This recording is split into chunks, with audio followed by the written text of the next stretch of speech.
Hello, I'm sorry to start a little bit late, but life happened. Got stuck in traffic, but I'm here. And time to get this party started. So this podcast, originally I was going to do something for April Fool's Day, but fuck that. I think people have been pranked enough for April Fool's Day.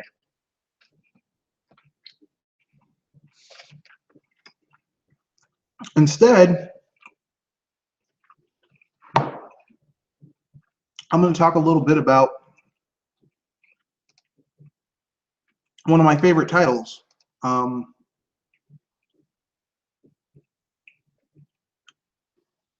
This gen, which is Breath of the Wild. I know it's a cross-gen title. It's on the Wii U and the Switch, so it's a cross-gen title, as I said, but I've been enjoying it. It's a great game. I have to disagree with people who say that it's perfect. I don't think it's a perfect game. I think it has some issues that prevent it from being perfect, but overall, pretty damn good. So, I will be getting into spoilers talking about Breath of the Wild. And at this point, look, if you don't have the game, even though I might tell you about things that happen in the title, that doesn't necessarily mean that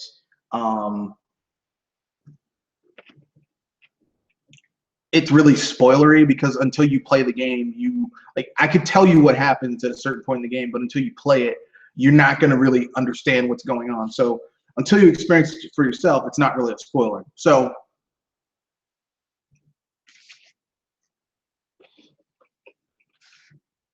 without much ado, let's get down into it.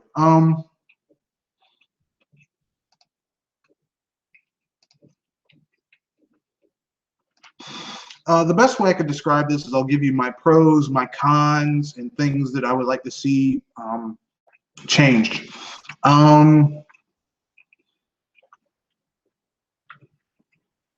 The pros are pretty simple. Breath of the Wild is the largest Legend of Zelda game we've ever had. It's got Death Mountain, it's got Lake Hylia, it's got the Gerudo Desert, but it's also got new areas that we haven't seen before, like Hebra and Eldin. Like the last time we saw Eldin was in Twilight Princess. So the game has really given us a lot of new things. Contrarian, I see you changed your avatar. Can you guess? Can you? No, that's Bomberman Zero. I was about to say the Axiom Verge guy, but then I was like, no, that's not the Axiom Verge guy. Well, this is my April Fool's. That's my April Fool's joke. Well, introduce yourself, and then we'll get further into it. Introduce yourself, and then we'll get further into it.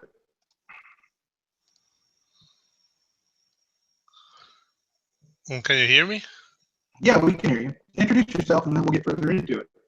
Well, I am the contrarian bastard, the undisputed king on popular opinions, here to be of your acquaintance.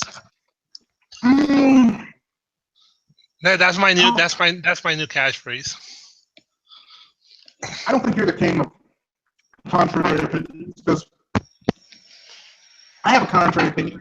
Everyone's getting on their knees and blowing Breath of the Wild. Oh, yes. I don't think it's a perfect game.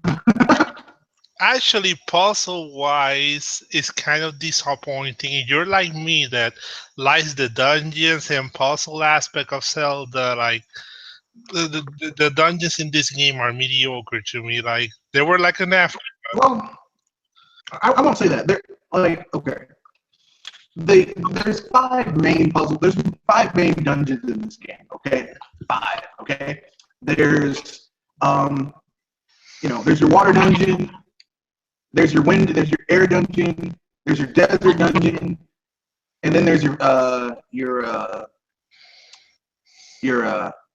I guess your time, whatever, and then you have the final dungeon, right?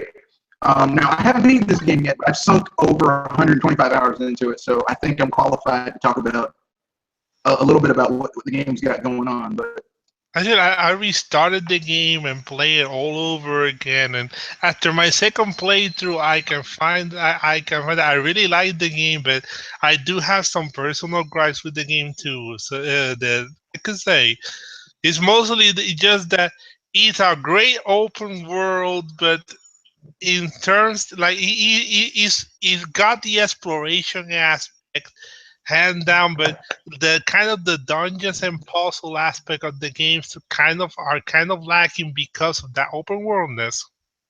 well, I won't go that far. I won't go that far. What I will say is that I think that it has the exploration down, and when you do go to one of the 5 dungeons in the game, you get your puzzles that you are your traditional puzzles in a Legend of Zelda game.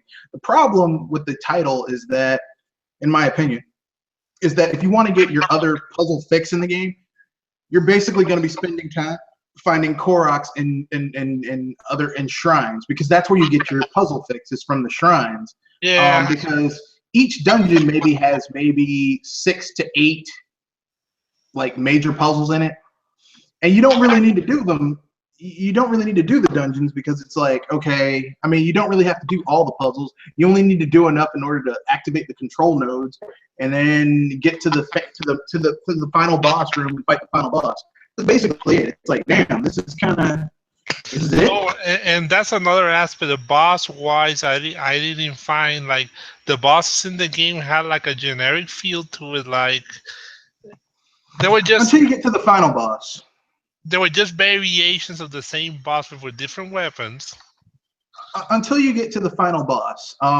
Well, they're themed. They're all basically like each of these variations. Each of the bosses of the 4 dungeons are themes of Ganon's curse placed upon those Mechazords. And yes, I know people are gonna be like, "What do you mean?" Yeah, essentially, the 4 Guardian dungeons you have to clear are Mechazords. They're Hylian, ancient Sheikah Mechazords. There's the Eagle Zord. There's the Mastodon Zord. The elephant. There's the Camel Zord. Elephant. Yeah, well, the elephant, I'm calling it a mastodon, but basically it's the same shit. Elephant and mastodon are related.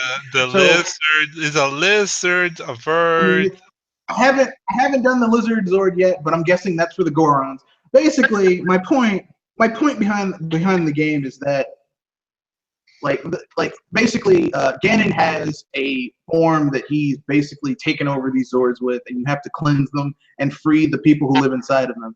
Which, I mean, it's the Legend of Zelda. I mean, every Legend of Zelda that's had sages or dungeons you had to clear, you had to fight. The enemies are rather. I wouldn't say they're repeats. They're just like, okay, you're facing an air version of Ganon. Like, he uses attacks that are like electricity and air based, because basically he's in the air dungeon. Yeah. They call them incarnations of Ganon. The water one has a spear, the fire one has an axe, and I forgot what the wind one had. A sword. No, the lightning one has swords. He had a sword and a.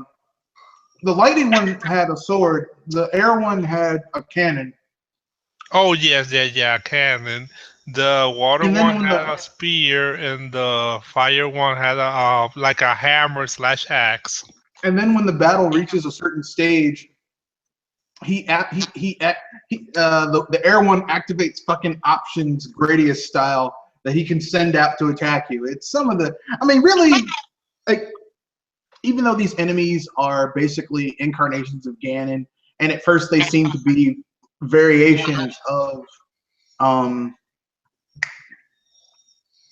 Ganon, like, they really aren't, because when you finally get to Ganon, which I haven't gotten to Ganon yet, but I have the strategy guide and I've seen pictures, really vastly, you're like, oh shit, okay, this is different. But aside from that, I mean, the dungeons, going through them is really cool. They're a little short, the main dungeons. The shrines take the place of the dungeons, except like you have to do a lot of trekking to get to all of them, and that's a bitch. But Yeah, you know, it is what it is. and some of them only activate by side quest, like the shrine quest.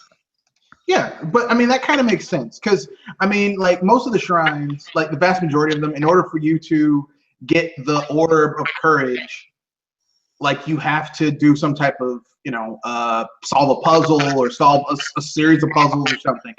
Well, I mean, if you're doing a shrine quest, for some of them, like the puzzle is getting to the shrine. Like Yeah, for the labyrinth quests, your puzzle, the generally speaking, is getting to the shrine. those shrines are that you got the sage blessing, and all you do in the shrine is just collect the orb, and the apostle was getting to the shrine to begin with, like the skull island eye shrine that you had to climb all the way.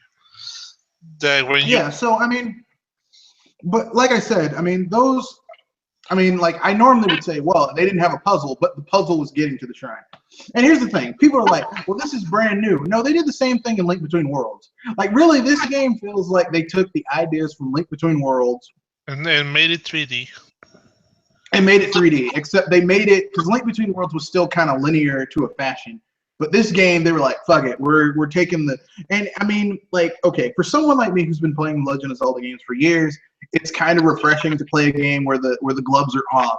Like people are like, well, I can't believe they're hiding a hard mode behind a paywall. I'm like, this entire fucking game is hard mode until you get good. Until you get good at the game and figure out how to use certain things. This game is hard, okay? And I still say the toughest enemies I've seen in the game are those damn Actually, Lionels. actually, I cleared Skyward Sword and Twilight Princess Hero modes and So Wind did Waker. I. So I'm accustomed to a hard Zelda game. It's kind of fun. Like you, Yeah, but Twilight Princess and Skyward Sword were traditional Legend of Zelda games, and so it was like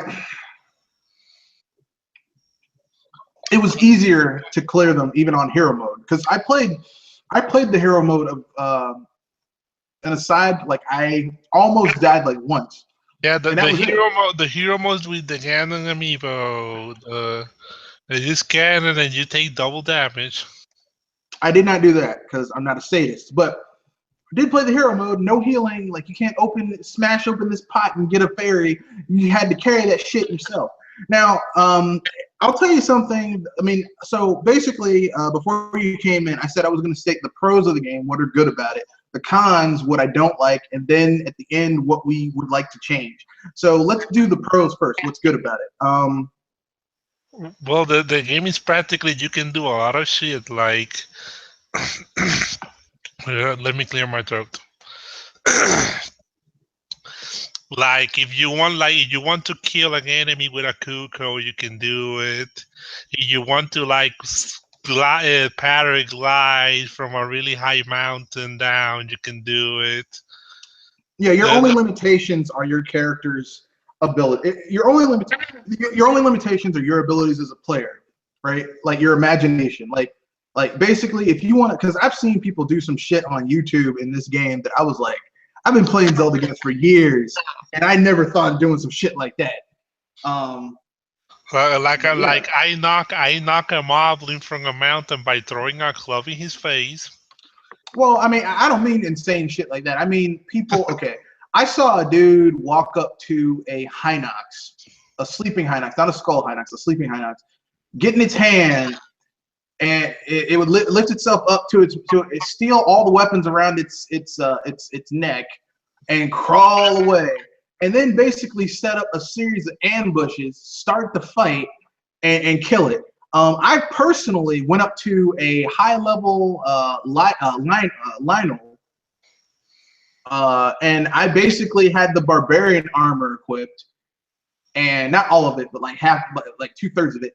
And I equipped like a savage Lionel club, and did one charge attack and killed that motherfucker. One attack, one charge attack killed him. Just pow, pow, pow, pow. And I was like, God damn, yeah. Like this game is just cheap. It's cheap. No, it wasn't a Lionel. It was a Black Hinox. But still, like, goddamn, this enemy normally took me about like now at my current level and the weapons I have equipped takes me about 30 seconds, but I killed him in like 5 with charge attack. So Actually, I find high knocks easy to beat. I never had problems with the high knocks. Yeah, well, basically, once you figure out how to beat them, they're not that hard. The skull ones are a little bit more because you got to attack their eye, but Yeah, you got to attack the eye so it detaches from the head, and then attack the eyeball. exactly, you have to attack their eyes. But aside from that, I mean, the game is very much. But we were talking about the pros, so you can do anything. Yeah, you can do anything. Like you said. That was What else? we're talking about the pros. I mean, the stuff that we like. Another thing I like is I think this is the best art style for Zelda. Like for me, I think this is like the best use of like cell shaded, but mixed with the like kind. It's like a mix between like it was a perfect mix between Skyward Sword and Twilight Princess art styles, and the game looks gorgeous. Like you can just take in the environment of how beautiful it looks in that game. Ever since when you first Hello. hello. Hey, I was just making sure my connection got weird. No, A.G. Newman himself said that he was going for the art style that was a mix between Skyward Sword and Twilight Princess, and that's what it is. It literally is a mix between Skyward Sword and Twilight Princess. Don't you take time to contemplate just how beautiful that world looks? Well, I mean, this is Zelda Breath of the Wild is a triumph. It should let other developers and publishers know that if you have a good art direction, you don't need to spend tons and tons and tons of money on expensive as fuck graphic engines. Final Fantasy 15. Yeah, I didn't want to say anything, but Final Fantasy 15. Yeah, that game looks way too realistic, graphically wise. Well, To the I'm point not going to say anything about it. to the point where it's like the total contrast from Breath of the Wild. The Breath of the Wild does not try to be realistic, and that's Well, why. not graphically. No, yeah, not graphically. I mean, graphically, it looks like a mix of anime, like it's like anime-ish, kind of. Yeah, it is. I mean, basically, they used an art style that's very stylized, but the stylishness of it, like they have a fucking really realistic physics engine underneath. Like Yeah. really, like I mean, not ultra realistic, but like shit does what it's supposed to do. Like you, This game will make you hate rain, like hate oh rain yeah, with oh yeah. passion. Until you get the Thunder Helm, rain is like if you have to go get a shrine or do It's some just shit.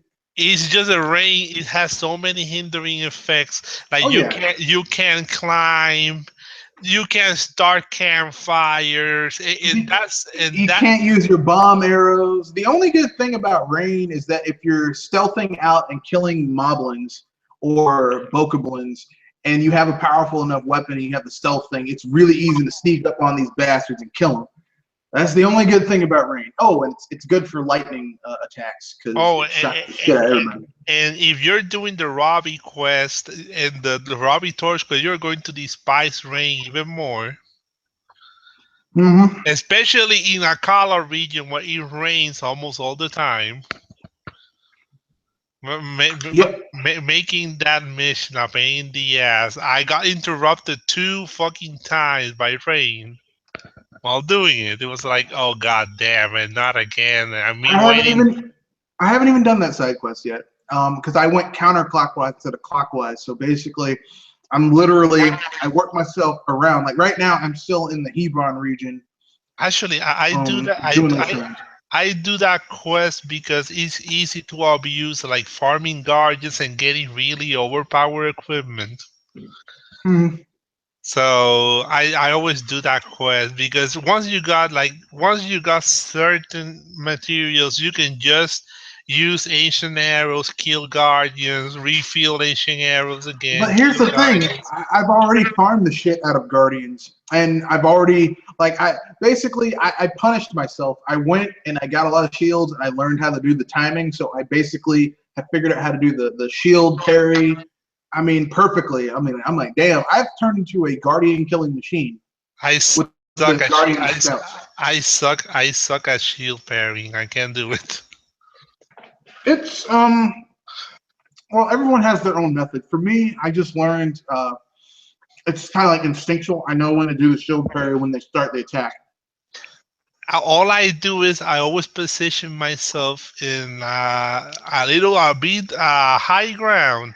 I glide towards the guardian. Then use the time stopping feature for when you use a bow in midair, and Yeah, well, shoot him in the eye, and that's it. yeah. I used an ancient arrow once, but they're so precious that I want to save them for when I do my final assault on Hyrule Castle. Actually, Um, to be honest, once you farm guardians like ancient arrows, you can just make them over and over at Robbie's. I know, but I'm saving them. I'm saving them for when I assault Hyrule Castle. Like I'm saving my resources when I finally assault Hyrule Oh Castle. yeah, Like believe I me. stuck in there to get the Hylian, because once I beat this game, like once I get all 120 shrines, once I get the Breath of the Wild green tunic, once I upgrade it and do everything I want to do, I'm not really like you know I'm gonna take it because basically I've already got like 29 hearts. I haven't finished the final fire dungeon, but you get a free heart piece with each dungeon. So there's 4 heart pieces for free, y'all.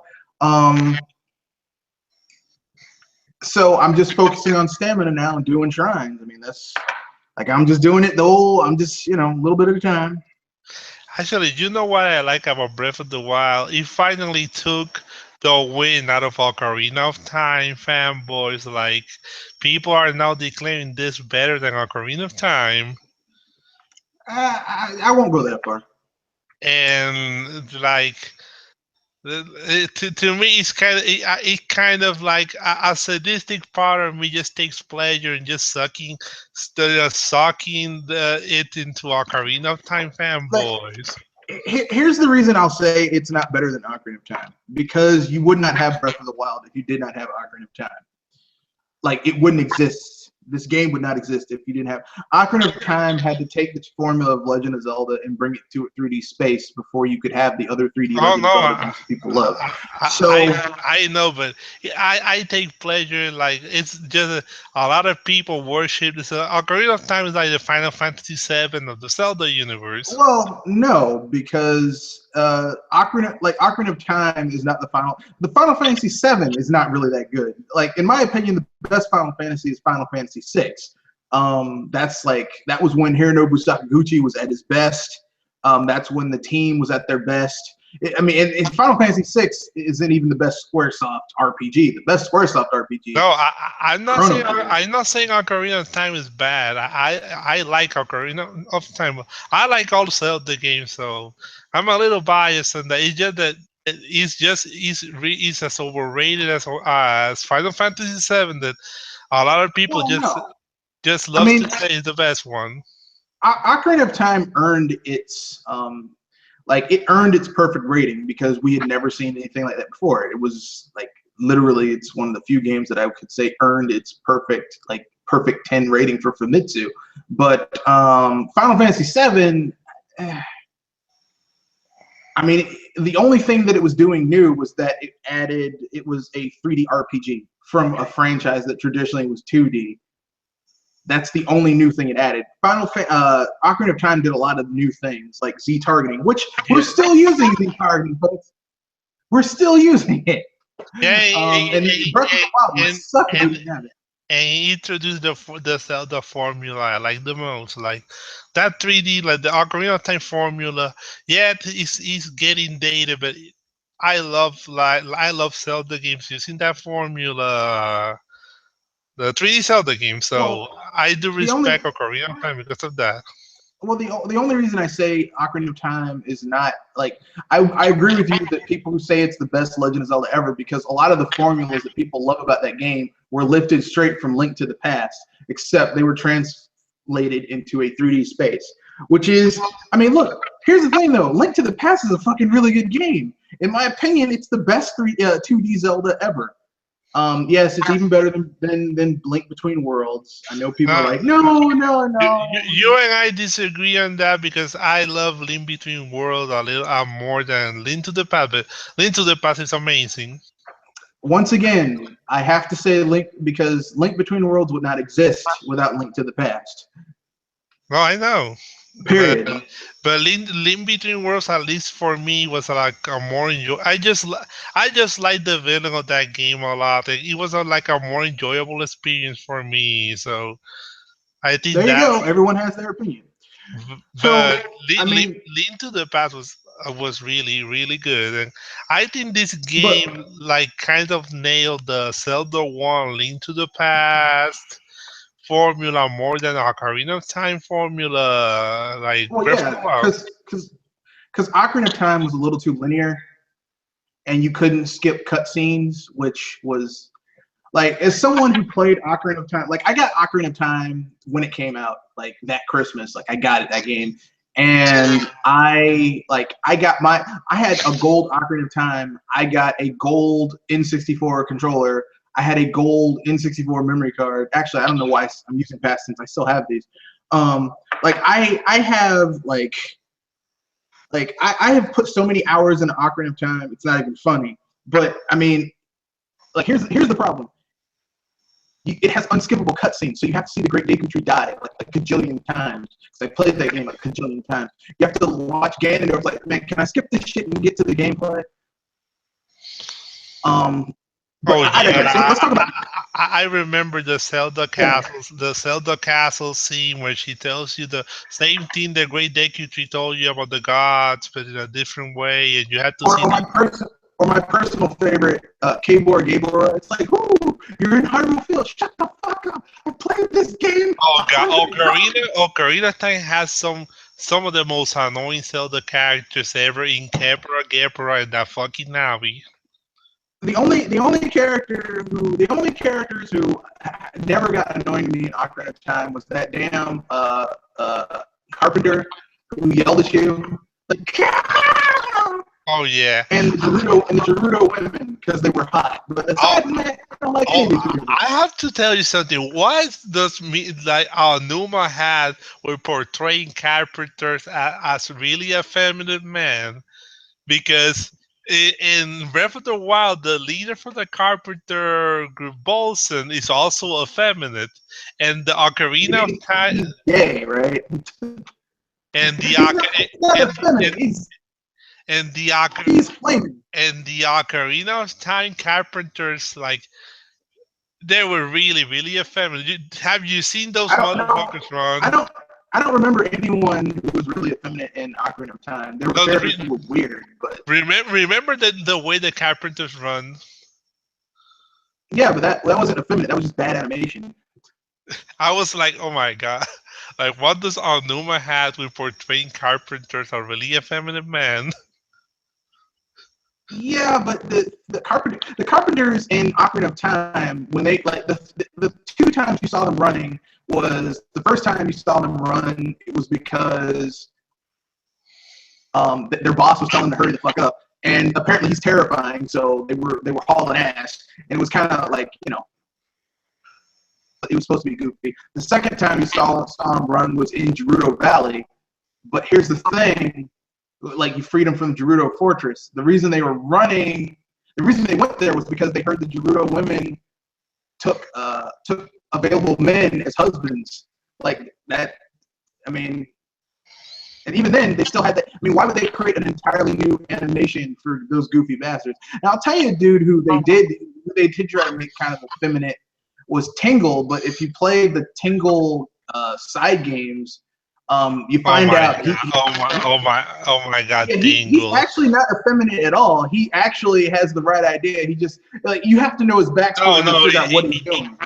It's just that of all the Zelda characters, really despise Tingle. Yeah, well, so do I. But I mean, like, once Yeah, you play his from, bat from games, you understand him.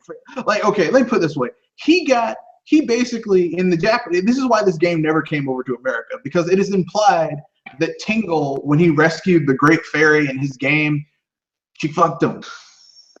But here's the thing: as we all know, Great Fairies are hot. except in Wind Waker. But in all the other games, great fairies are hot. So he thinks that if he dresses like a fairy, he can hook up with another great fairy. Considering that they're all hot, what? I, The I mean, Tingle is an ugly. I can't Tingle get. is an ugly motherfucker. Yeah, but look, man, look, listen. He hooked up with a great fairy, dude. I mean, look, he may be an ugly some bitch, but he hooked up with a great fairy. Well, that great fairy must be blind. No, she was the queen of the great fairy. She was hot. That's why he dresses up. That's why he wants to be a fairy. He wants to hook back up with the queen of the great fairies. Which, I mean, shit. I mean, she was really hot. I mean, I can't get mad. Like, how many dudes have done crazy things in order to get a hot chick? Many, many. So I can understand Tingle now. I was like, yeah, I thought he was gay. No, he's definitely not gay. He's weird. He's doing anything in order to get a hot chick, but he's not gay. I tell you that much. Um, Actually, I dislike Tingle because his design just pushed me off. Like I always find his design really like weird, and the fucking Wind Waker Tingle can go burn in hell. he's supposed to be weird. That's his job. Like, Tingle is supposed to weird you No, out. That's the point. if you play Wind Waker, like if you I play Wind did, Waker, you will know how despiceful because Tingle he is charges you those expensive ass. He when he charges those expensive when ass prices for maps. he's Yeah. he's raping your wallet, but for those fucking transport charge like 300 rupees for each. And like the price goes up every time you get a new one. It's Oh fucked up. yes, I What's was up, saying. Dr. Feelgood? Oh, the What's up, motherfuckers? No, I'm kidding. doctors in the house. Yeah, the doctor is in, y'all. Get ready. I was about to make some type of dirty joke, like pull down your pants, bend over, but you're not that type of doctor. Mr. Refos, can I switch this crappy, horrible avatar for my old one? Like, get Man, out you're of the the one video. changed it to Bomberman Zero. I didn't look. Yeah, I was gonna do some stuff. We were just talking about Breath of the Wild. We were going over pros and cons, and I think we pretty much established the pros. It's got awesome graphic. It's got an awesome graphical style. It has a lot of freedom. Um, I mean, I mean, anything you want to add to that? The game. I mean, we already said the gameplay is really good. Sure, it is the shit. Um, I would say Breath of the Wild to me, it really is. It's by no means perfect. I know there's still a hot debate that it's a perfect game. There are no perfect games out there, but I would say it's perfect due to the ambition and the way it was executed. So Yeah. I love the game. I love the graphics. I love the art style. Um, don't listen to the BS about all the frame rate drops. It's not that many of them. In fact, I just encountered my first one yesterday as I entered the Korok Forest. So I really wouldn't put too much into that. Um, Other than that, though, man, I mean, I can't say enough good things about the game. Now, I do have some gripes, but they're minute. But at the end of the day, like I say, those things are a drop in the bucket compared to what you're actually getting. Oh yeah. But Oh yeah. overall, it's a great game. People, there is no way you can invest less than 100 hours into this game. There's no way. So Oh yeah. think about $60, 48 if you're a Gamers Club member, Best Buy, or you get on Amazon, whatever. But you will put no less than 100 hours to this game. I don't care if you do love beating a game as quickly as possible. You're going to put about 100 hours into this game. And if you're a Yep. completionist, Go ahead and put about 300. 300. Yeah. 300, yeah, 300, yeah. Just those Koroks alone, 300. Yeah. Because I'm trying to get all the shrines, and that, oh, Jesus Christ. Yeah, I've done 70 so far out of the 120. The Koroks, I think I'm hitting about 160 to 200 somewhere around there. I actually just used all my seeds this morning. I got to the point of Upgrading the your upgrades inventory. where it costs 25 seeds per upgrade. Yeah, I haven't even gotten to that point yet. Like I've gotten to the point where like for my shields and my weapons, it's not for my shields and bows. It's like I just passed 15 each, and I'm like I'm just gonna stick with this until I get some more seeds because. All right, sorry, my internet went bad for a moment. I'm back. But I can tell you, people, it's and whether you get on the Switch or the Wii U, I would say both are just about equal. And I would say here's the reason why: the Switch with the screenshot function, since you're not having to use the OS to take a screenshot, it's like when you take a screenshot on your phone. It's quick. It's even faster than your phone does it. And that's one of the benefits you can upload to your various social media. Whereas the Wii U has the benefit of the and it has the benefit of the Miiverse posts. Doctor, I wanted to ask you something. The Gamers Plane was talking about a problem with the Switch version. The frame rate issues are terrible in the Switch version. Is that true? No, they're not. It's not true at all. Are there issues? Yes. Will they ruin the experience for you? Are they everywhere? No, it's few and far in between, and it's always momentary for the most part. Yeah, I mean, like, okay, look, I will say, like, when the action is really hectic, the frame rate drops. Okay, and when I say hectic, I mean like when there's a lot of shit going on Yeah, the because screen, like I, Golfos or Moblins or Lizalfos or something like that. There's bombs going off and shit's getting shot at you. Okay, it's gonna slow down, but there's that's not a Switch thing. If you take any game that's popular right now and you have a lot of shit going on screen, it's gonna slow down on a console. yeah, I ask because I'll be honest, I am bad detecting like frame rates and all that stuff. I don't really pay attention to it. So, well, to me, the game runs smoothly. I never encounter problems with that stuff. But I heard gamers playing like complaining that the Switch version have major frame rate issues. Well, I No, mean, dude. Here's what I say about that, and this is, am I allowed to be blunt red on your podcast?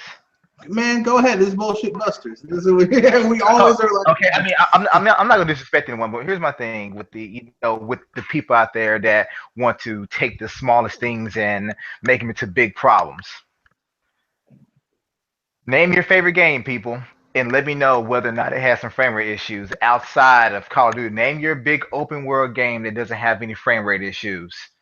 Call of Name Duty your has big frame rate open world issues. game that does what Breath of the Wild does and doesn't Every have game any has frame rate issues. drops. Yeah, every game Exactly. has issues. Every And game has frame rate issues. and Actually, also, let me Final add Fantasy. let me add one little caveat to that. Name your game that is one a port and two was done in a year in less than a year's time. So in other words, completely unoptimized. Nintendo actually admitted that Breath of the Wild on the Wii U was not optimized. You mean They the admitted Switch? to this. It's not optimized. I'm sorry, on the Switch. It's not optimized. That makes sense. They That makes Doc sense. Trey actually made a video about this. He pulled the actual interview, but they said, yeah, basically it was unoptimized for the Switch. So it's a quick and dirty port, okay, folks. It's a quick and dirty port. In Nintendo's case, I wouldn't call it dirty, but I Well, I will mean, say that it's a okay, let me quick put it. port. Unoptimized for Nintendo is like, for the rest of us, it's like shit. Like, do you think EA could give you quality like this on an unoptimized game? Really? Well, No. I mean, well, let's look at Mass Effect Andromeda, folks. they did Battlefield 4. No, we won't. We're not going to talk about that. Did Yeah. anyone play? We're, Speaking of Mass Effect Andromeda, did anybody end up getting that game? Did it I fall have off the that shelf game. somewhere? I have that game. Mm. Yes, I have it. I I bought I it. knew I knew not to get it because don't get me wrong, I'm a big fan of Mass Effect. I have 1, 2, and 3 for the 360 with the DLC. But and let me tell you this, I was interested in it, but my interest was bare minimum because EA is behind this. Exactly. See, the first two games I could get behind, but that's when EA started to step in. The third game I got because I just wanted to finish because they said it was a trilogy, but we all know what happened with that. It wasn't terrible, but the way they kind of went about things, and BioWare did try to correct some things. I give them credit for that. But I knew with Andromeda, it was going to be some big ass AAA, Hollywood, Hollywood, just title, this big Hollywood blockbuster, scenes and CGI, and that's pretty much what it's going to be about. And not saying it's a terrible game. I'm not going to lie, I haven't played it, but even looking at some of the shit I've seen, $40 million, and yet you still got bugs and stuff like that going on. Has It has lets the me know. voice acting always been so bad and awkward? Because it all In Mass sounds bad Effect? and awkward. No, Yeah, not in In Mass Mass Effect. Effect? No. No, not in Mass Effect. yeah. No. Mass Everything, Effect used to everything. have really good. Mass Effect used to have really good actors, really good voice acting. Believe it or not, like they had Keith David. Like he played Anderson. The guy who they got to do the voice of Male Shep was awesome. Like they had good voice acting. Here's the problem with the game. Okay, here's the problem with ass effects. I'm calling it nowadays. Ass Effect. Ass Effect essentially. Andromeda. Actually, that has some alliteration to it. Ass Effect Andromeda. Ass Effect basically is essentially like originally it was a $100 million AAA game. EA cut the budget in half, more than half. It went down to 40 million. So essentially, it's been in development for 5 years on a $40 million budget for a studio that employs between 40 to 60 people. When you do the math, that's really not a lot of money for a 5-year development cycle. 40 million, that's not Not a lot of time either. No, I mean, no, that's plenty of time. But the thing is like you think about it. BioWare has between 40 to 60 people in the studio, right? Let's just lowball it. 40 people, okay? They had $40 million to do that in over 5 years, okay? And those people had to be paid. When you spread that out over 5 years in a studio of 40 plus people, that's not a lot of money. And it's like BioWare hasn't really been doing shit in those 5 years. They haven't put out anything. Well, no, the Dragon Age Inquisition, but that game sucked. I shouldn't say that. It was less than what people wanted it to be. So like Quest Inquisition graphically looks, as far as I can remember, it looks better than Mass Effect. yeah, that's because they use Frostbite 2. But I have an off-topic question, but you guys now left me with doubt. How broken was Battlefield 4? It's It's still still broken to broken. this day. Yeah, it's still broken. Well, they never patched it. So No, basically what they did no. is what they kept getting. Now I didn't play the game because before release I heard about his issues, and to me that was red flags not to buy it. And I have Bad Company too. Like I have in Battlefield 3, I have those games.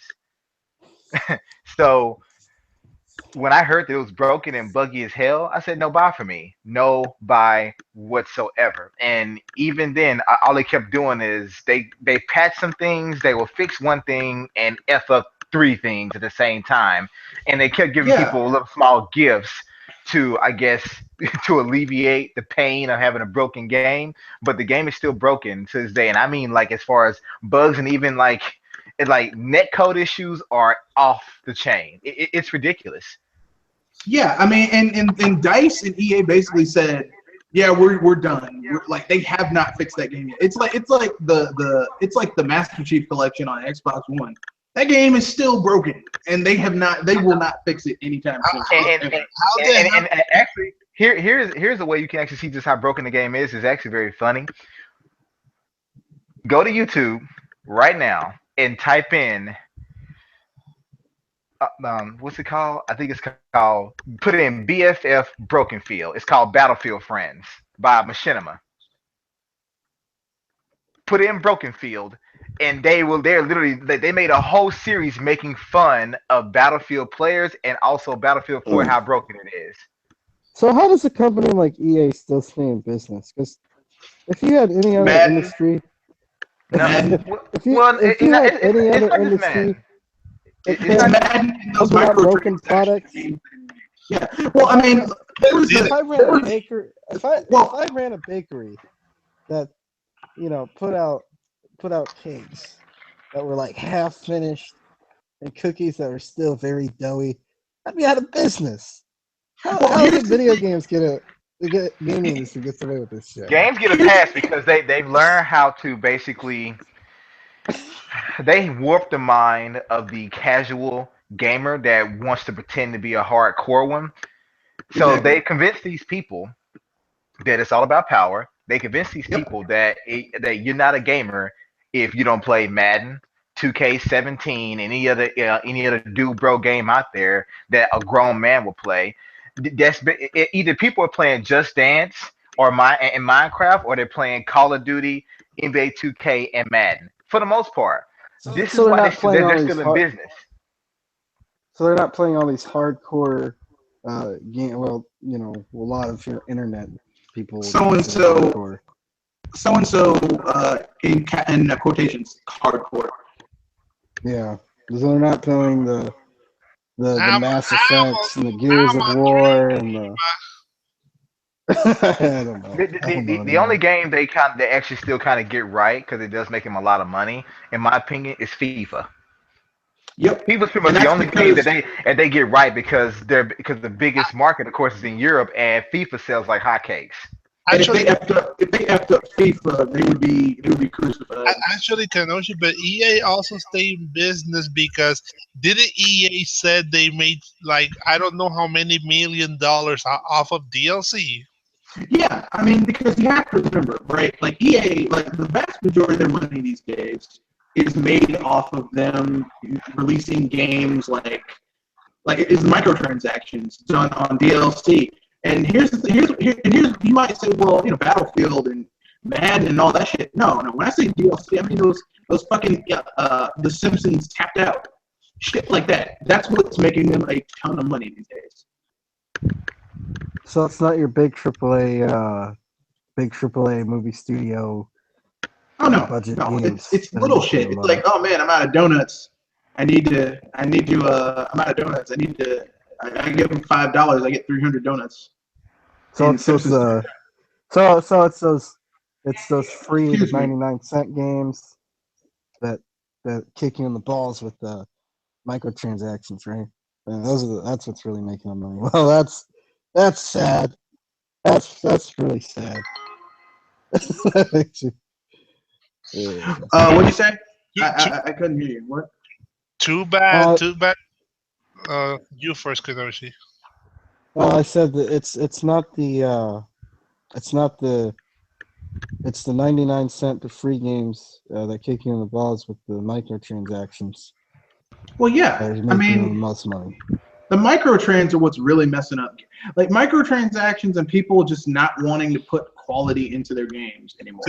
Too bad the fathers of microtransaction, Capcom, does not make that much money from microtransactions as they used to, because Capcom is fucked economically. I wouldn't go that far. I would say that I wouldn't say Capcom are the fathers of microtransactions. I would say that the fathers of microtrans are actually like you've had microtransactions for years. They were just called something different. Like It was believe it or not, called Super microtransactions. Street Fighter 2 Turbo. Well, I mean, I wouldn't even go that far. I would say microtransactions really started as little add-ons for PC games. For me, the first microtransaction was the Street Fighter expansions. So, Yeah, so but what that was I- a full price game with enough. There was enough new shit in those games where it wasn't a microtransaction. They were ripping you off for a few new characters and new stages. You had to pay the price for a whole fucking new game. No, so I I have get it. a. I'm just Go ahead. no. Go ahead. Go ahead, Kenoji.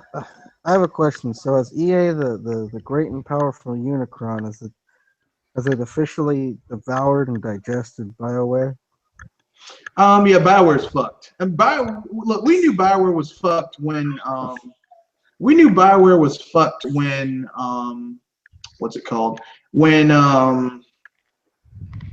like I mean, I personally knew Bioware was fucked when Greg Zeshuk and Ray Musica, the two doctors who created Bioware, left the company. Because basically, like we've seen this happen before. Remember Origin with Richard Garriott? As a matter of fact, I recently shared an article with on Google Plus where Richard Garriott was doing an interview with some guy, and he basically said that like, yeah, EA like they ran me out the company, like I left, and then it kind of went downhill from there.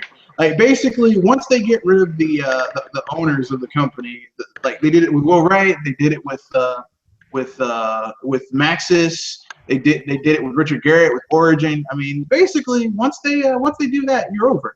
I mean, that company's down the shitter. So when the two Bioware doctors left, that was the end. It was over. Like it's done. We're out. If you look at the history of even some of the biggest franchises, and this can be franchises that were independent developers before they were bought out by EA, or even just game IPs that EA already owned, they've been getting less and less features while still being Yep. charged full price. Like the biggest example, and fans were pissed about this. The Sims 4. Oh man. Oh god. Don't get me People started that were shit. so pissed. Like the Sims 4 had less features than like Sims 2. How many times is EA Even gonna? Sims 3 on Xbox 360. This is a PC game ported to consoles, and it was actually done very well. It had less features than the Xbox 360 version of Sims 3. How many And it was times? online, and it was always online. Keep in mind, this is not an online game. It was always online. How Well, many here's times? what I just have one thing to say, and this is a quote. This is a quote from Richard Garriott about EA. Not a direct quote. I'm going to paraphrase it because I don't remember the exact quote. He said that the way the business is set up is that EA can crank out games that are done in yearly installments and make a lot of money through that. Madden, FIFA, shit like that. But when it comes to new IPs, they can't do it. They just don't have the talent for it. So what EA does is they go and they find smaller studios, they eat them and take their new IP, and then they basically get it up to EA code so that they can crank it out relatively quickly in order to make money. They run the IP into the ground, then get rid of then absorb the company and keep the IP and do something else with it. The SimCity that was always online and fucked up, and we can't have it offline, and then they added a patch later, like people figured out how you could jury rig the shit so it would be offline. That, I mean, EA is ass. How many times do you have? How many times? How many times does EA have to kick you in the chest? Horse kick you in the chest before you take them out back and turn them into glue. I mean, it's just. Well, here's the answer to that question, and it may not be an exact answer, but here goes. EA as a company is not going to die as long as they have more than enough money to make off of the sheeple. The sheep out there, the ones that have to have their annual sports game, that have to have the big time shooter, like Activision. See, even though Call of Duty is dying, at this point it's pretty much dead. It's never going to be truly dead because even though they're not making profit, comparable to what they made, let's say back in the Modern Warfare 2 days, they're still making money. Yep. Don't believe for a second that Advanced Warfare costs $150 million and they only made 50. They can crank that game out at probably 20-30 million dollars. The rest of that money is marketing. So there are enough idiots out there to go buy that game. These are the same ones that would literally go on YouTube, downvote the video, bitch about it, and still say, well, man, I gotta have my Call of Duty. So what options do I have? Doctor, but you got something wrong. It's not sheeples. It's true. It's real gamers that do this. Like they like to call themselves real gamers all the times. But So see, the Don't say difference that. is a There's real billions gamer of brothers and doesn't mothers waste though. time calling themselves real gamer. Yeah. That's the difference. Red I Fox has don't been even call gaming myself a gamer. as long as I have. Like a person Yeah. that loves a game doesn't call themselves or refer to themselves as the real gamer. They're just a damn They just say gamer. they're a gamer. Yeah, I'm a gamer.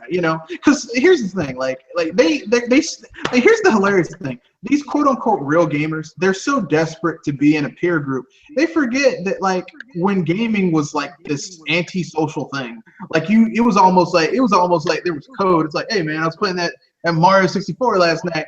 And if your parents heard you, man, get off that damn Nintendo and go do your homework or some shit like that. It oh, was difficult. Yeah. and I noticed something. When you corner somebody, like if you are saying you like a game and they don't have an argument of why that game sucked, they will use popularity to like bash a game they hate. Like, oh, that game is not remembered anymore, or it's not that popular. I think popularity is a poor man's crush when you have no argument. Well, Well, yeah, not even that. I because made a video about that about a month or two ago. I was in a back and forth with someone on Google Plus. So of course, I'm always respectful. But I mentioned games, and I think we were talking about, but he said, yeah, but that game didn't sell well. That has nothing to do with whether or not a game is worthy of praise and or fun. So let's say that Breath of the Wild only sold 100,000 copies. Does that mean the game must not be fun? Or does it just simply mean it's not popular? Because popularity does not mean fun. It doesn't mean that at all in any shape or fashion. But this guy as a literally, matter of fact, his excuse for not buying something was because he said, well, it didn't sell well. So you mean to tell me that just because something did not sell well to the masses, to you it's not worth purchasing? That is the most dumbass dumb. mentality Yep. I've ever heard of. Yep. And as a matter of fact, let's but, keep it real. Let's but, keep it real for a second. but, Some of the most popular, some of the most fun games are not necessarily the most popular. For example, I love Mad World, not a high-selling game. I love Bayonetta, not a high-selling franchise. I love Custom Robo, not very popular. I mean, there's tons of shit that we've played that's not very popular. I mean, shit, we can all say we like Jet Set Radio. Did that sell? Was that really popular? no. No. It became a cult classic like 4 years ago, but before that, it was barely mentioned. Exactly.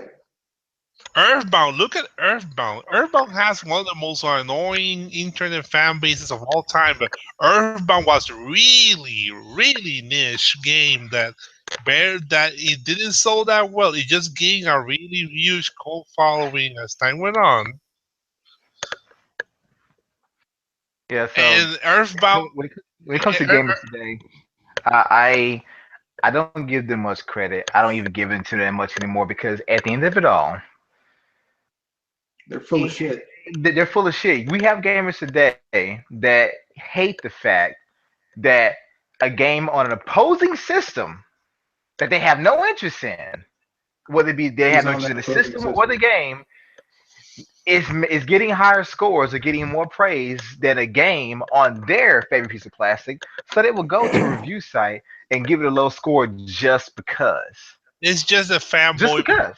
It's just fanboy mentality that is going on the gaming community, that they will pledge allegiance to something and just bash anything that threatens that thing you love. It's really sickening, like to see how gamers have devolved into like mini politician fanboys. Well, the thing is that gaming has become so popular that the typical things that fall onto popular things has fallen into gaming. People wanting things that are, cool. And the thing is that gaming was never cool. Gaming. Look, listen. I listened to, like I said, I listened to a interview with Richard Garriott. This dude's like, yeah, I started playing Ultima. I started Ultima by doing D&D shit. D&D. That's as nerdy as you can fucking get. And here's the thing. This is a guy who owns a fucking castle. He owns a fucking castle. I mean, this is nerd crate out your ass. This is the guy that people like Hironobu Sakaguchi, the guy who made Final Fantasy Tactics. This guy, they were playing his games that gave them the idea to make their games. And he was playing fucking D&D with his friends. And that's what, I mean, that's nerdy as shit. Okay? So people are like, yeah, I want to be popular. Good luck. This shit was never popular. I don't know what's wrong with you. Oh, and I noticed that even games that sold well, but they're not popular online, people will use that because I was like talking about Fire Emblem Fates in a chat today, and the guy like used the Fire Emblem Fates is now nobody likes Fire Emblem Fates here, so it sucked because it's not popular crap to justify why Fate sucks. And I was like, since when popularity is a barometer of how good a game is? Not because a lot of people don't, a lot of idiots don't like it, doesn't mean that the game isn't good. It just ain't appealing to you morons. Well, popularity is not a gauge because there's a lot of bad things that are popular. I mean, there was a time when smoking hemp was popular. Doesn't necessarily make it a good thing. Five Nights at Freddy. That's all I'm going to say. Well, I mean, I know some people might enjoy it, but I mean, look, if you're going to enjoy something, do it because you actually enjoy it. Don't do it because, well, everyone else is doing it, because that's a stupid-ass reason to like something. I'm sorry. Oh, believe me, I in real life, I know so many people that think like that is really stupid. Like, something must be popular and relevant in order for them to like it. So, I mean, I don't know. This kind of we kind of went off topic because we were talking about the pros and cons of Breath of the Wild. Anyone have anything else to say about Breath of the Wild before we move on to, I would say extraneous topics, but these are extraneous topics. So, well, the cons. We never spoke about the cons, did we? No. Doc, any cons?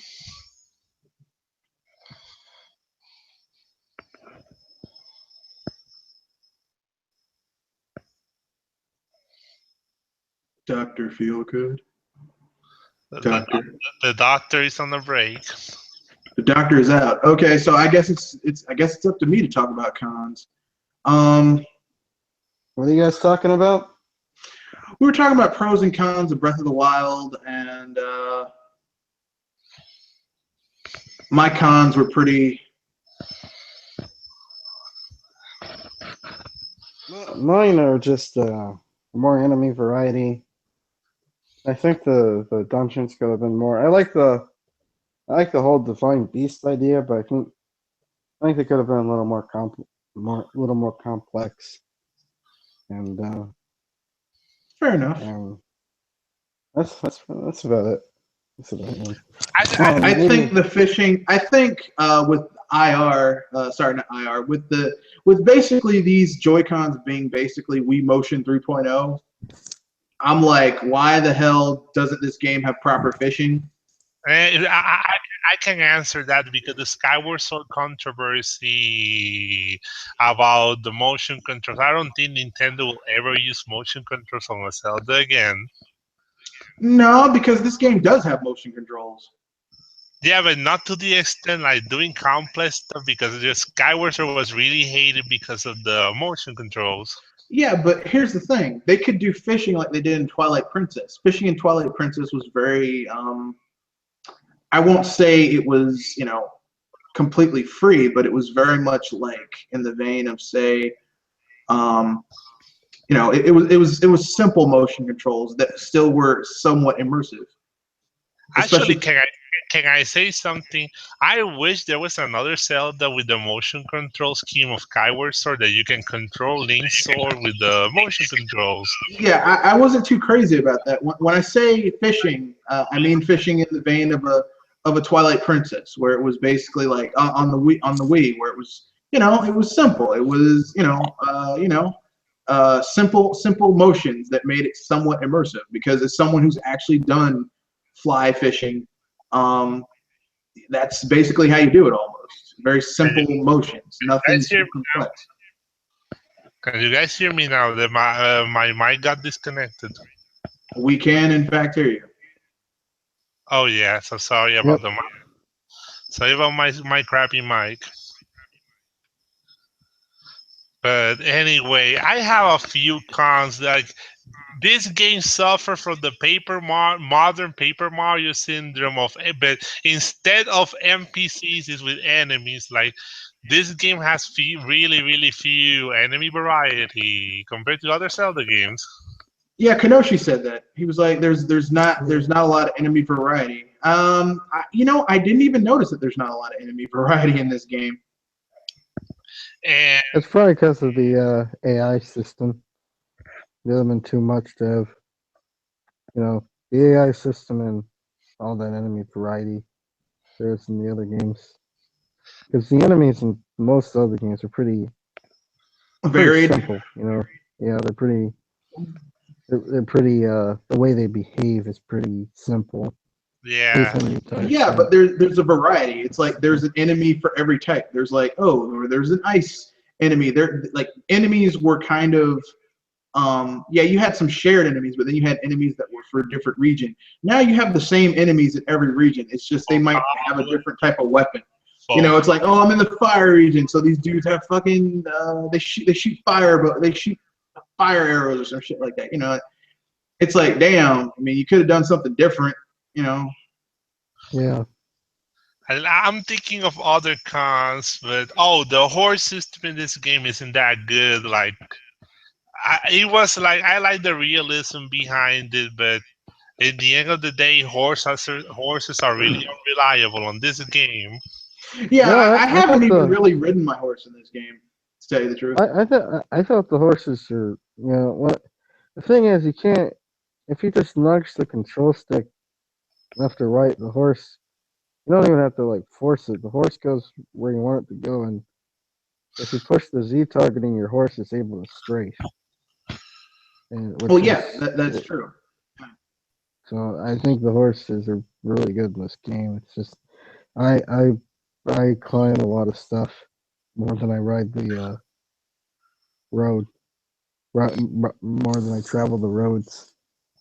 But it just depends how you play. Actually, the thing that the horses are inconvenient is that you mostly use them to ride like roads, but you mostly you had to leave them behind to like crawl mountains and all that stuff, and you can call them from a large distance. So you will spend most of your time in this game off the horse than with the horse. Yeah, that's one of the things that kind of makes the game a little is that you really don't need the horse. You really don't. Yeah. Well, I did get. Have you guys ever gotten your horse murdered? Nope. No. Nope. Because I don't really ride the horse that often. Like I'm not using the horse to get around. Like normally I'm just going on foot because it's easier. Like really, it's easier to just climb a really tall mountain and just jump and use the glider. It's easier to use the glider than to use the horse, which I guess that is a con, is that horses aren't really necessary in this game unless you're doing like a mini game. But like you really don't need a horse. Like once you have the glider, it's like, well, shit, what do I need you for? Oh, So once you get that, have you guys gotten the white horse yet? Yeah, the royal horse is cool, but I mean, like here's the reason I'm saying that even with the royal horse, it's kind of just it's kind of useless. Is because all the horses can be killed. You really don't. It's like what do I need you for? I mean, I have a con. Well, this is a con that most people will say, not me, but this is like a more popular con that the voice acting was dreadful.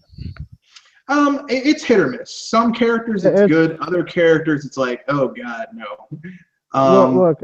I've played I've played a few JRPGs, and I'm kind of used to the cheesy English voice acting when it comes to these sort of things by now, and things like this. So But it never really bothered me. Kanoshi is right because I'm a huge Lunar fan, like the PS1 Lunar, and I love that RPG. But that RPG can get really, really cheesy sometimes. Here's why I think people making the argument, oh man, this game, the voice acting. These are the same people. They say the Zelda one is like the worst one because she has no human emotions with her voice. Now, here's what I'm going to say. It's bullshit to say that it's not very good. Is that these are the same people who praise the hell out of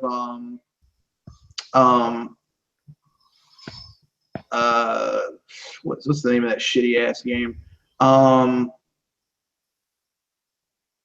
Shit. Describe it. No, Final Fantasy VII. Final Fantasy VII. There's no Final Fantasy VII, Final Fantasy X. Final Fantasy VII and Final Fantasy X have some of the worst voice acting I've ever heard.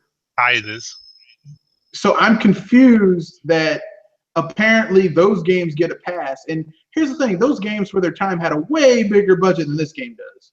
Oh, Mr. Red was talking about Final Fantasy VII. I took the time to saw the announcement from the E3. Did you know that some IGN guys were crying in joy when Final Fantasy VII Remake was announced? No. I want to fight anybody who. I want to fight every one of those people who stood up and cheered for Final Fantasy. I don't want to fight them. I just want to kick them. Do you not remember how Square Enix just bent you guys over and took advantage of you? Like I don't understand these people. It's like, well, Square Enix is good again. Look, the game's barely in development. The game was announced 2 years ago. And but they're back. Kenoshi, you should have seen some reaction videos to Final Fantasy VII. So you will die from the stupidity. There were guys that just were jumping and screaming like idiots and saying, "Yes, Final Fantasy is back! Final Fantasy is back!" Here's why that argument is bullshit. Okay, Final Fantasy is not the IP. Final Fantasy is the people who make the IP. The people who make Final Fantasy are gone. They don't exist anymore. Those people are gone. They like the people who made those games that we all love are gone. Hironobu Sakaguchi doesn't work there anymore. And I'm sorry, Final Fantasy 15 is not terrible, but if you compare it to past really good Final Fantasy games, it is not. This shit ain't Final Fantasy 6. It won. Final Fantasy VII won the biggest moment from E3 by a lot of gaming sites, and some of them gave Sony Conference an A or a perfect score because of Final Fantasy VII announcement. Yeah, that's bullshit. I'm sorry. Yeah, Final Fantasy I can't agree with that. It was trash then. It's going to be trash a bit now. It's not very good. That's all I'm going to say about it. I'll never understand. I never understand the hype that game gets. It's like some people. I'll put it this way: Final Fantasy was at its best, really, when it was 2D. Like when it went 3D, it's like Squaresoft stopped focusing on story overall and started saying, well, look how pretty it looks. Man, I don't give a shit about how pretty Final Fantasy looks. I want good story. I want memorable characters. Now, 9 is one of the few exceptions in my opinion because 9 is actually fun. But 9 is awesome. 9 is life. 9 is an exception to that rule because. But I'm kind of wondered. What happened to Final Fantasy VII Remake? I haven't heard news about it since a long ass time. They haven't even started making the shit yet. That's what happened. Yeah, it was like I even talked with a friend that what the hell happened to the Final Fantasy VII Remake? I haven't heard shit about it since last year. Yeah, it's not even in development yet. Exactly. Barely in development. And supposedly that's Apparently, it's going to be split up into chapters. And here's the worst thing: the shit's not even being made by Square Enix Japan. It's being made by Square Enix Europe, which is basically like saying, this is a Pizza Hut pizza that can only be found in Pizza Hut Hawaii, but it's being made by people who make pizza in Pizza Hut Canada. It's like not even the original chefs, not even the original ingredients. Actually, I heard, I don't know if this news is legit, but the reason Square is making the remake is because this is like Square's last ace in the hole. Like, yeah, basically, yeah, it is. Like Square really needs to bank on this game's success in order to save themselves. They Does need to anybody win. remember how, like, these hardcore fans, do they not remember how terrible that dialogue it was? Like, how terrible the writing is for that game? Well, yeah. And how all the characters none of the characters matter. Story. I would say, for me personally, and this is just my own personal opinion, I would say that Final Fantasy VII, it can be fun. There are parts of Final Fantasy VII that are fun, but for me personally, I always found the gameplay to be a little lackluster. I found the characters to be insipid. I thought Cloud Strife was a shitty main character. I know people love that big ass sword, but to me, I felt like this dude's compensating for something. And I always found the story to be terrible. To be honest, I played it twice. Final Fantasy VII. Yeah, I always found the main character to be kind of insipid, and I always thought that overall the motivation for the main villain to be kind of stupid. I was like, okay.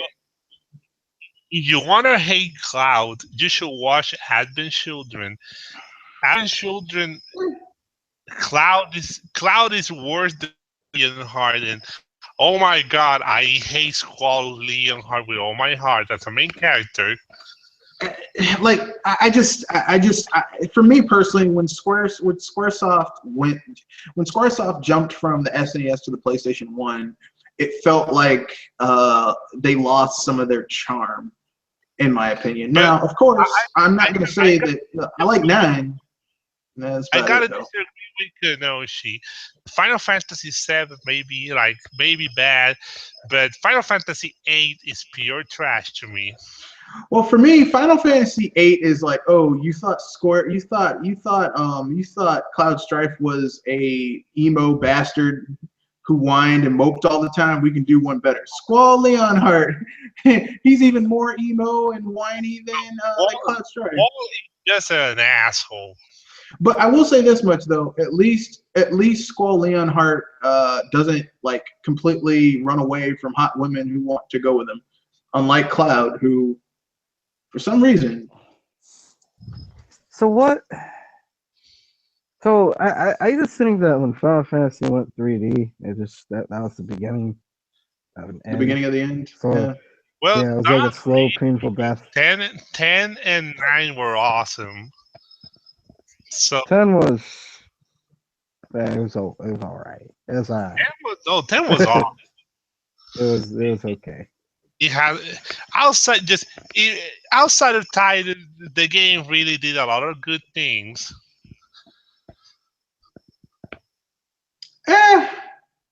I would think, yeah, outside of Titus, like if Titus wasn't in that game, it would have been great in my opinion, because Titus is the weak link of that game. Like if Auron was the main character, or they just stuck with Yuna, it would have been a great game. But instead, they went with Titus, who is literally like he is the most killable character. Like you just want to throw him into a flight. You want to throw him down a flight of stairs and curb stomp him. Actually, if you read the development like interviews, Titus wasn't even going to Titus wasn't even going to be on the game. Yeah, I know. They It were like Square Enix got was afraid. Square Enix got afraid because they didn't think worldwide audiences would want a female main character. So they replaced. They minimized Yuna's part, and they made Titus the main character. And that's terrible because, like I said, Titus is a fucking horrible character. They didn't minimize it because at the end of the day, it was Juna's story, and the focus was really on Juna on that game. Like, Of course, Titus was just there for the ride in that adventure. I'm not disputing it. He was the least that contributed in that story. And even in the end, they just killed him off. Yeah, until they bring him back for Final Fantasy X too. Sorry. No, I had to say no.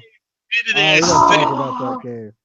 That game was You know, garbage. like I was talking with Garbage. Liger from Duo, and I said that game is essentially that game was Hironobu Sakaguchi's FU to Square Enix. Like because that game is too much of a troll game. It just feels like he was like "fuck you guys" and walked out the door. that game is the cyanide pill. That game is the cyanide pill of the franchise. Tell you what. Well, After that, it was just downhill from there. 12 was good. 12 was good. You got to respect 12 for what it did. Well, here's what I'll say about 12. And you know, I know people are gonna say you were talking about Breath of the Wild. We've talked enough about Breath of the Wild. Let's talk about Final Fantasy 12 because I'm an RPG fanboy.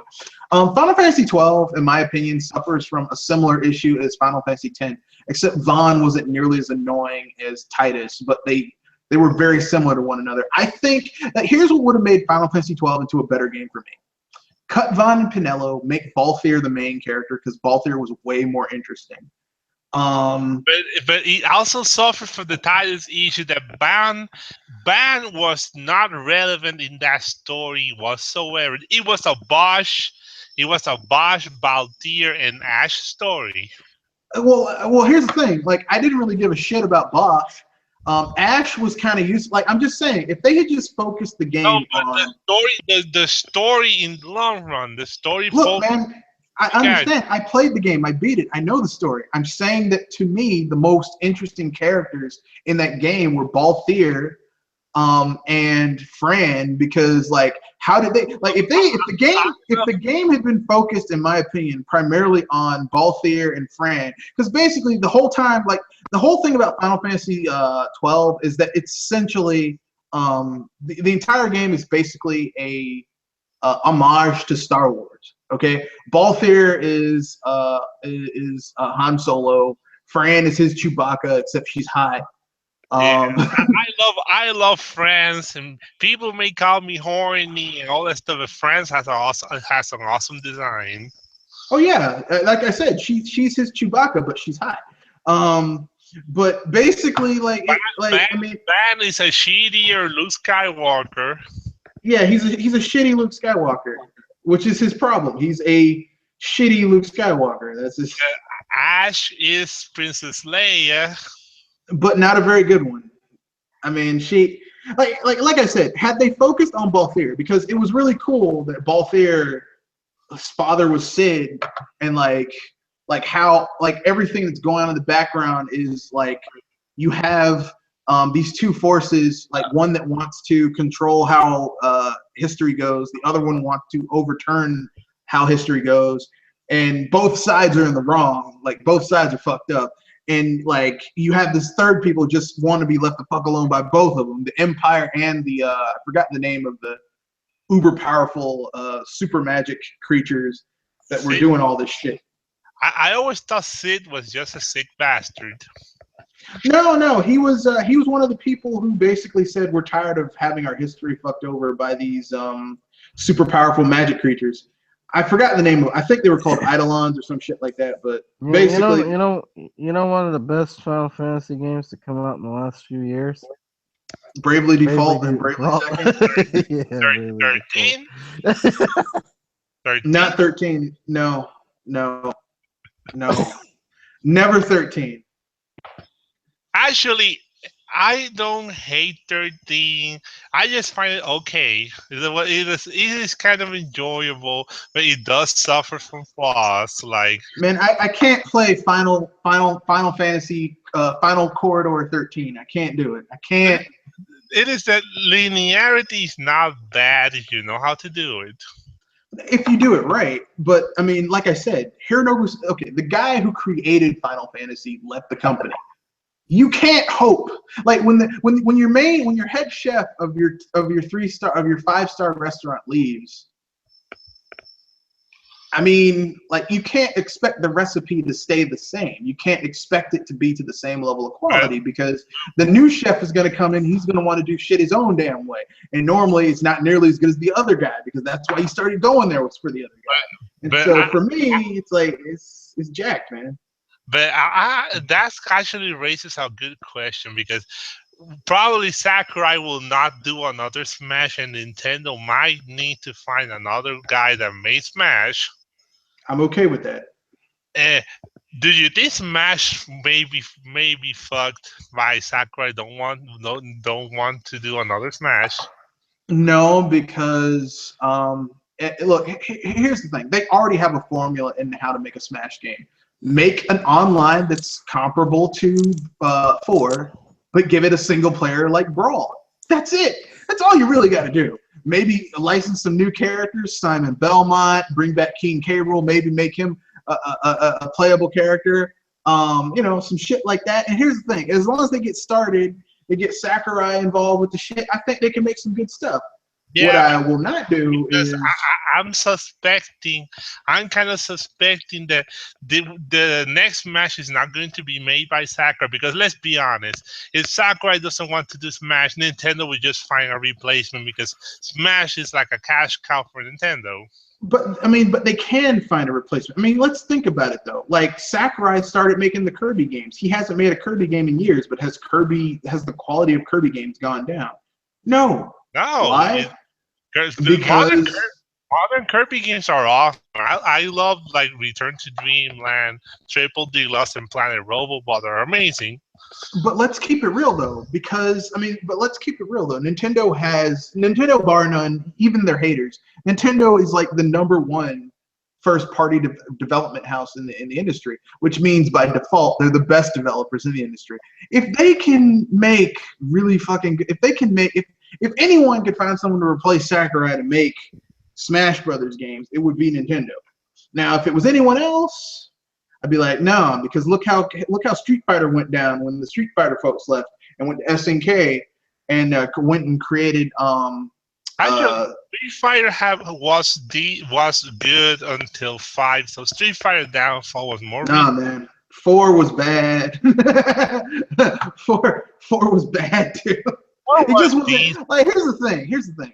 4 was so bad, not bad. 5, yeah, but here's the thing. 5 is so bad that even 4, which wasn't great, looks like God compared to 5.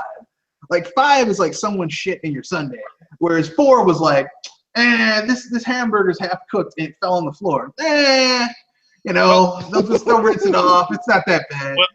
Which is better than someone shitting in your sundae. You know what I mean? It's different. I want to say something. I don't know if I should say it. I kind of enjoy 4 in his time. I do like Street Fighter 4.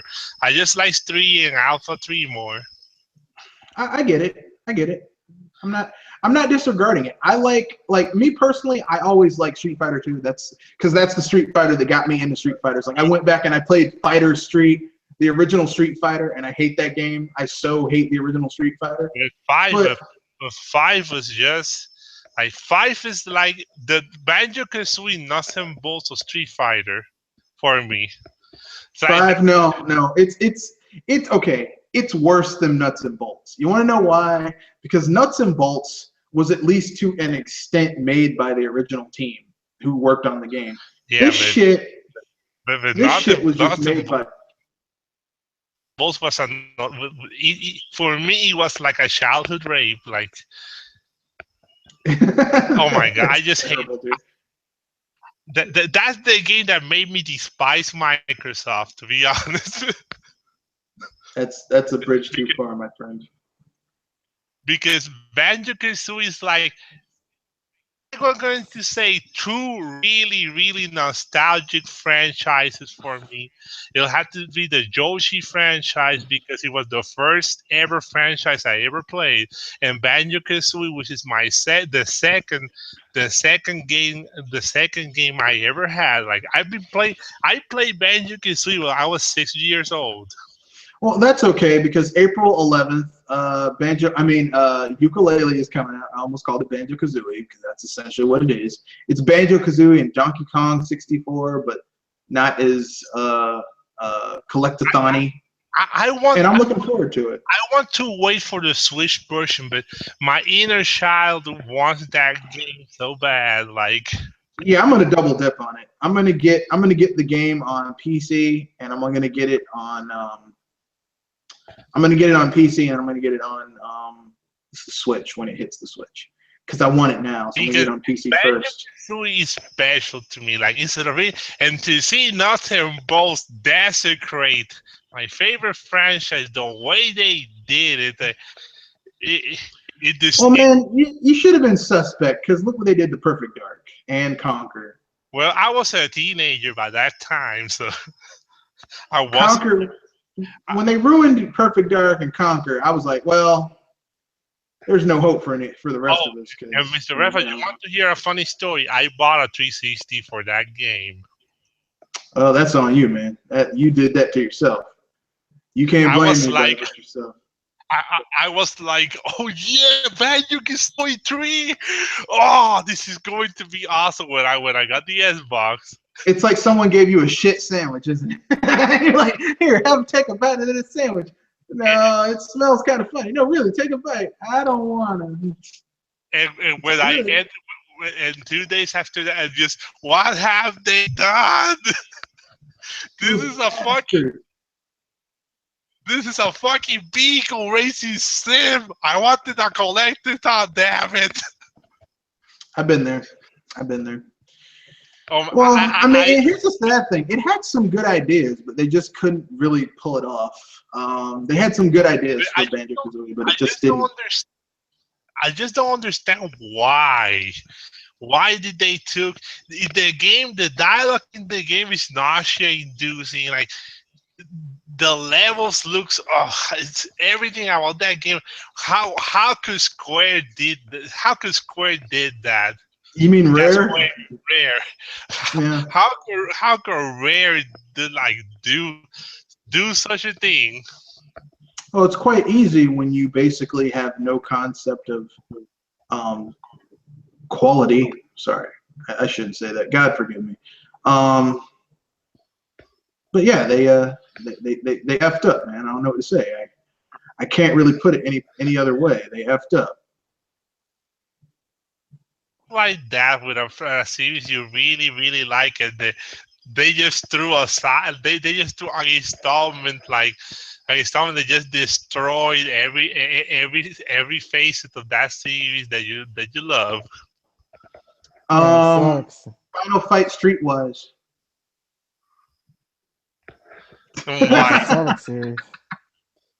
Sonic 06. There's a Sonic the Hedgehog. Yeah, mine were there only 3 Sonic games, and everything after that was just a bad dream that I had.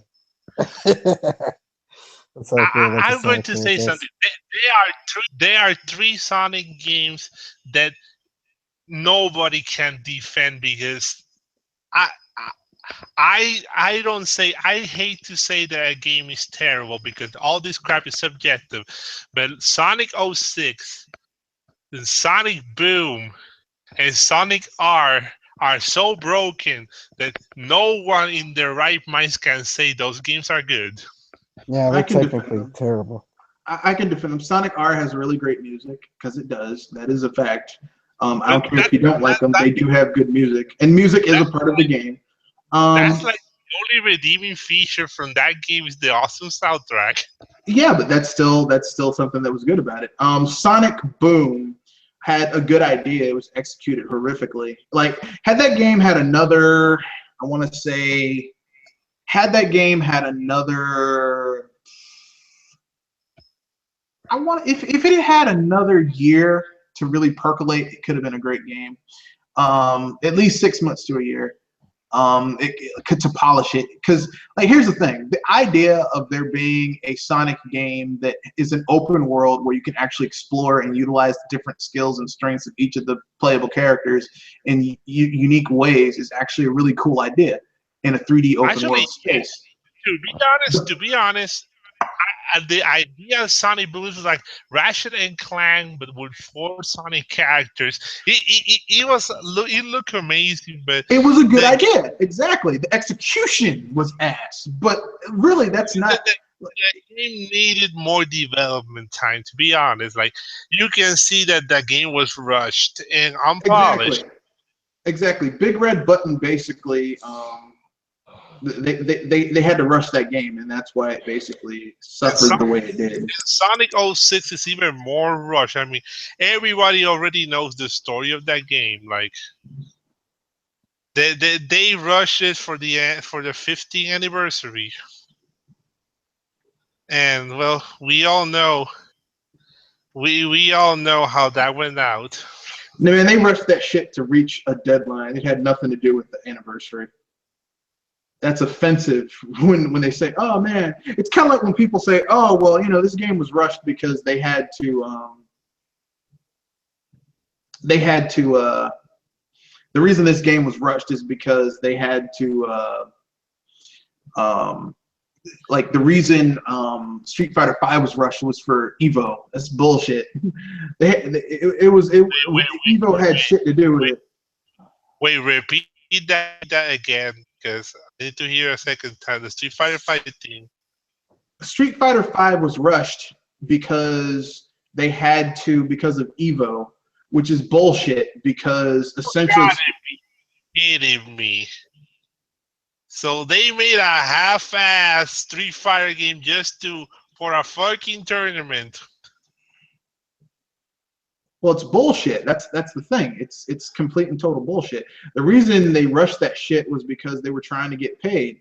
And look, listen, I want to get paid just as much as the next guy, but clearly it was because they were trying to basically what they were trying to do is essentially get that shit to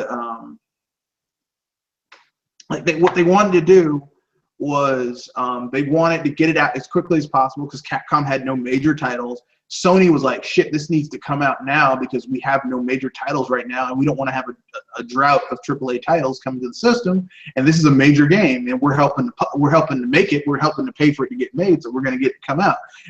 Evo is an aside because here's the thing: most of the people who buy fighting games are casuals. They don't give a shit about something being played on a nationally. People don't buy NFL games because they saw the NFL. I mean, they're aware of football because of the NFL, but they aren't getting it one of those games because of the NFL. Mr. Refas, that will overturn the Melee fanboys logic that the majority of Smash players are hardcore players. So you mean that the majority of the fighting game player base are casuals? Yeah. The majority of people who play fighting games are casuals. And I know some people are going to be like, no, that's not true. I'm not casual. Yeah, you are. If you're playing a fighting game, you are a casual by definition. And the reason you're a casual is because, essentially speaking, when someone plays a fighting game, like the hardcore fighting people are playing competitively. Hardcore fighting people are the ones who are playing in FGC. It's like most of the people who play football, who will ever play football, aren't professionals. Professionals are the hardcore people because they get paid to do that shit. The average person who plays basketball or football or soccer, they aren't professionals. You aren't hardcore. You're casual.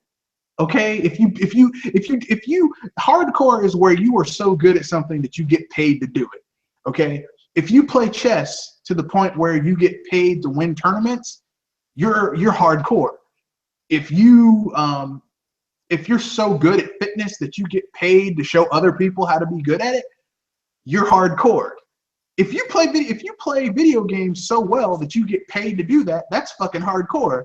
But if you are playing, Street Fighter just because you just want to play Street Fighter, it's not hardcore. You're by definition you are casual, and most gamers are casual. I know that's a dirty word for some people, but actually, that's the reason that we hate it so much, because it's for casuals. But most games are for casuals. Most games are for Joe Blow, average guy, right? Like Tetris. Tetris was like the most successful games also appeal to casuals. Well, to be honest, I don't care about this whole hardcore versus casual debate, to be honest. It's like more stupid gaming, and we already have enough of those as it is. Yeah, I personally don't care. I mean, me personally, I don't really feel strongly either way. I really don't. I really do not give a shit. But for those people who do care, that's just how it is. I don't want anyone getting mad or talking shit. Like Liger will say, well, his first week videos, I don't give a fuck. I just don't care. Like people get way too uptight about how they feel about certain games. Like, oh man, this game isn't this game isn't that. Look, if you enjoy the fucking game, good. That's all that matters. Is if you enjoy it. If you don't play something if you don't enjoy it, right? Because like I was talking with a dude, and he was like, man, this Battlefield 4 is still broken, and yet you bought it. And you knew it was going to be broken, and yet you bought it. Why are you complaining? Why did he buy it? He bought it because his friends had it. He didn't buy it because he wanted to play. Like, if you're buying something because your friends have it, not because you want to play it, that's on you. That's your dumbass did that. Don't be sitting there getting mad. Don't be sitting there getting mad at people who buy games for better reasons than that. That's stupid. Is sad. Well, what can you do? We live in a world of sheeple, after all. We live in a world of dumbass people, and that's all we can really say. We live in the same world where somebody faked us, build a fake Switch just to get popularity. He wanted those clicks, son. He wanted those clicks. The Etika controversy. He wanted those clicks. He wanted those clicks, son. Well, clickbait is everything these days, right? For media YouTubers. And look at this whole John Trump controversy. Is already like I'm already sick of the John Trump controversy. To be honest, that's not a controversy. Yes. He said something really fucking stupid, and he had to suffer for it. That's life. I don't give a shit about John Trump, to be honest. I never liked his content to begin with. But it's like, God, I see people complain, like, some people want to boycott Ukulele because they removed John Trump. Hell, I'm buying it because they got rid of him. Let me put it this way, okay? If I go to a business, right, and because, I mean, I've had this happen where someone came into one of my establishments and said some really racist shit. Now, like, that was a customer. That was someone who actually, was saying something. If a customer comes in or one of my employees comes in and says some really racist shit, like, I can't have you, because like if I let it slide, people are gonna say, oh, you must be racist too, because it's called collusion by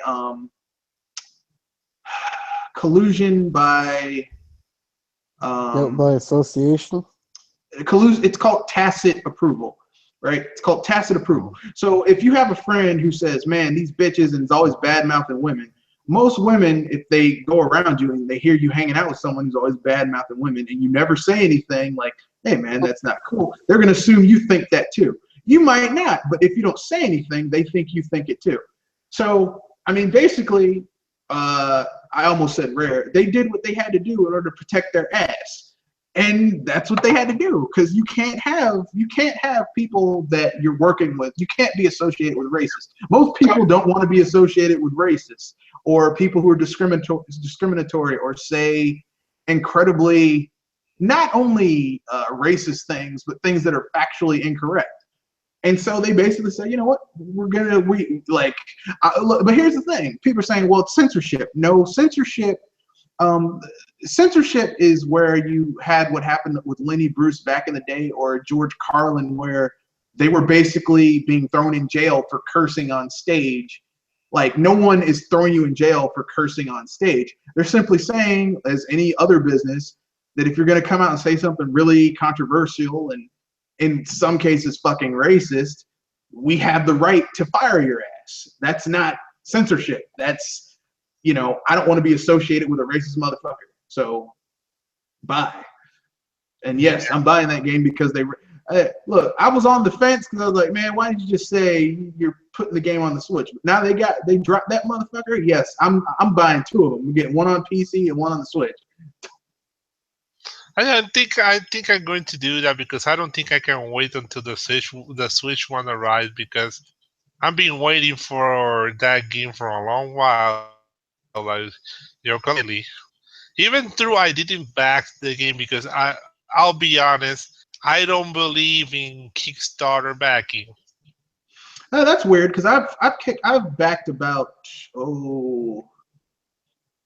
several Kickstarters, and I mean, like, all the ones I've backed have pretty much panned out the way I wanted them to, so I can't get too upset. So. Yeah, but there have been some Kickstarter controversies like Mighty Number 9 and Project Cars. Well, I'm not saying that there are some Kickstarters that don't pan out. I'm saying that the ones that I've backed have panned out. So, I mean, it just depends on who you're giving your money to. Because, I mean, people need to stop thinking of Kickstarters being like, well, you give them money and shit happens. Kickstarter is more like a, what's the word I'm looking for? Kickstarter is kind of like you're giving it a charity. You don't expect a payoff from charity. Yeah. Actually, what are your thoughts on Mighty Number 9? I did a video on it. Mighty Number 9 is okay. It's not a terrible game, but it's not great either. It's okay. I mean, it could have been a lot better, but it also could have been a lot worse. It's okay. It's not the worst game I've ever played, not the best game I've ever played. I can tell that it probably could have been better if it had a little bit more time in the oven, but they had, like, the problem is that Keiji Inafune had taken those people's money and used it for other things, so they had to move some shit around in order to make it work. And that's why the game is the way it is, which sucks, but, it is what it is. Yeah. Actually, what Kickstarter games are you looking up, like, you're really looking forward to this year?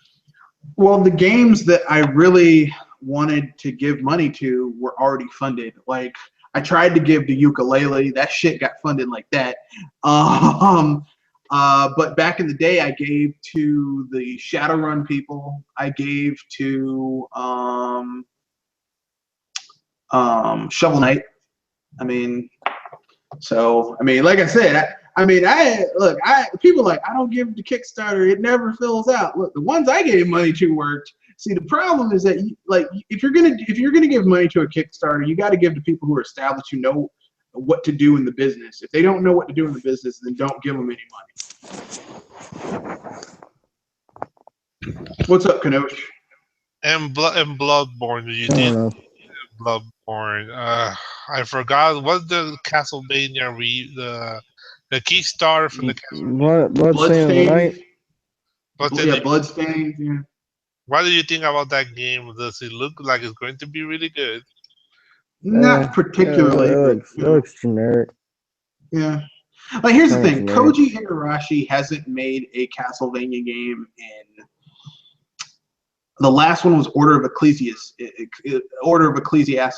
and that was it was that shitty Wii game. Castlevania Judgment. Yeah, the one was a fighting game, but he hasn't made a proper Castlevania game since Order of Ecclesiasta. So I mean, I don't know if he can make a good Castlevania game at this point.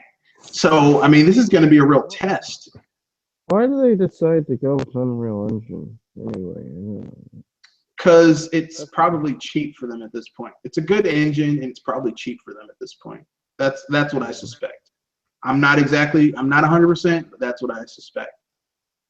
I don't know why they just didn't do like a 2D animation thing, like 2D art style, cell shaded.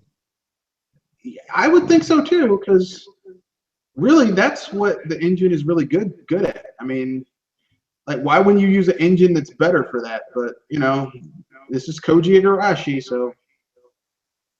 Actually, I love the Castlevania, the Summer Cruise Castlevania. I think it was the Game Boy. It was a Game Boy Advance one. Yeah, there was Donisaro and forgot the other one, because there were two of them in the series. There was Donisaro and then there was the other one. I kind of like those Castlevania games a lot. So I look. Yeah. Well, I think the only is I haven't played that many Castlevanias. I started with Portrait of the Ruin, then the Soma Cruise games, then Order of Ecclesia, and then Lord of Shadow.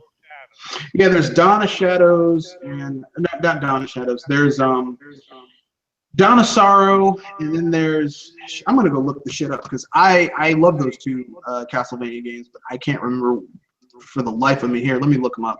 Castlevania Game Boy Advance. Castlevania, because I actually like those games. GBA Castlevania games. How many Lords of Shadows were they made? I think it was two. Well, three. There was Mirror. There's Harmony of Dissonance, Aria of Sorrow, and then there was Dawn of Sorrow. Dawn of Sorrow was on the DS. Aria of Sorrow was on the Game Boy Advance. Aria of Sorrow is, in my opinion, Aria of Sorrow is the best one because it went Circle of the Moon, which I fucking hate, because it's not very good. Harmony of Dissonance is just way better. And then